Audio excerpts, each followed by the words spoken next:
A very warm afternoon to all my dear children. I hope you all are doing quite well. Well, students, in this session, that is session 6, I shall be dealing with the two topics and two main topics, you can say. The topics are public facilities and sustainable development. Now, as far as this chapter is concerned, my dear children, these two topics play major role, especially sustainable development. Okay, so now there shall be two videos. Fine. In first video I would be telling you about public facilities, and in second video I would be telling about sustainable development. Okay, apart from these two videos I will be sharing one PDF for a quick recap, or for you only, so that you would be able to make notes in your copy. I would suggest you that after listening it properly, I would request you that you please note down all the key points and all the entire notes in your economics notebook. So here I start. So now public facilities. Students, first of all you should know that what are public facilities, okay, and why public facilities needed for the development of the country. What is the need of that? Well, now students, public facilities are the facilities provided by the government either free of cost or at very low price for the welfare of the people, like schools, health centers, public transport, etc. Okay, and it is public facilities are those provided by the government. Fine, it is only provided by the government instead of the individuals or any other private sources. What would be the reason according to you? Okay, that public facilities are the facilities provided by the government. Why only by the government? As it the name suggests, public, it means that owned by government, but why not private? Well, for this there must be some reason. So I am going to tell you that reason only. Listen to me very carefully. Students, they may be either highly subsidized or totally free of cost.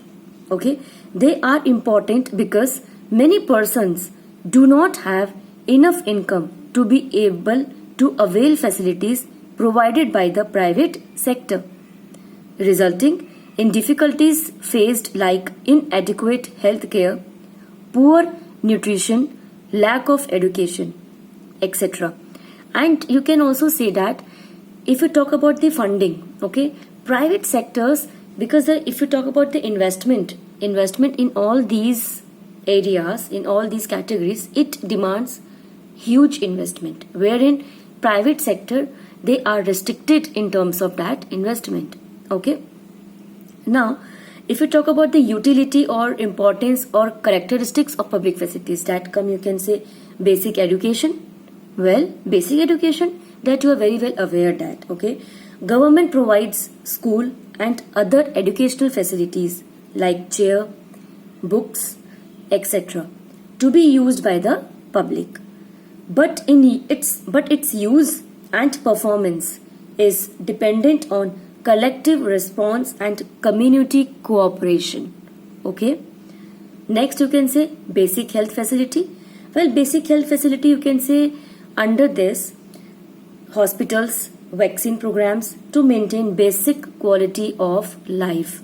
And there is one measure also, that is BMI, that is body mass index, just to check whether the person is healthy or not. Then we have law and order facility. It is a duty of the government to ensure that law and order, and it provides security in order to maintain peace in the country. Okay, then you can say provide for public distribution system.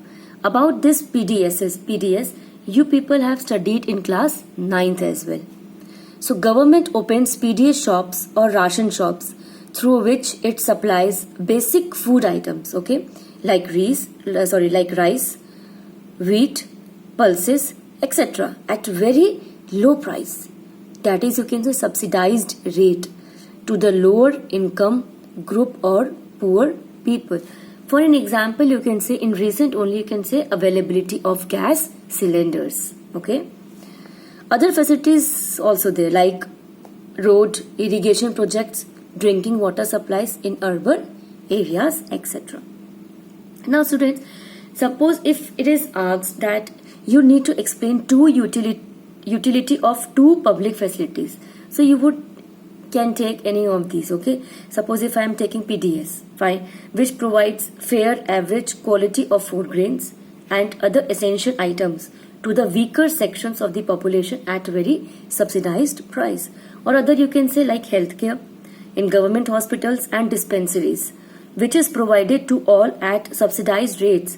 This includes outpatient as well as hospitalization facilities.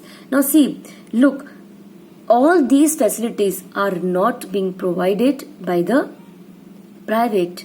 That's why public sector comes forward, okay, as far as these facilities are concerned. Okay, now how does the government provide public facilities? They need funds, we pay taxes, okay, and also it's initiative. There is one initiative fine by the different private companies, that is called public-private partnership model, where government help private companies build basic facilities.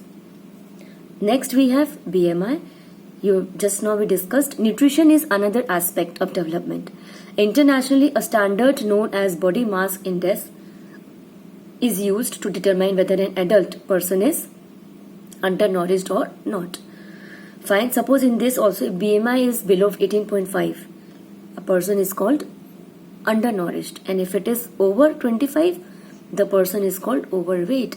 But students, mind it, this standard is not at all applicable for growing children. It's only applicable, only applicable for an adult. Okay, this thing you need to keep in your mind. Fine. Now in the next video I shall be telling you about sustainable development. Till then, enjoy, stay safe, stay healthy.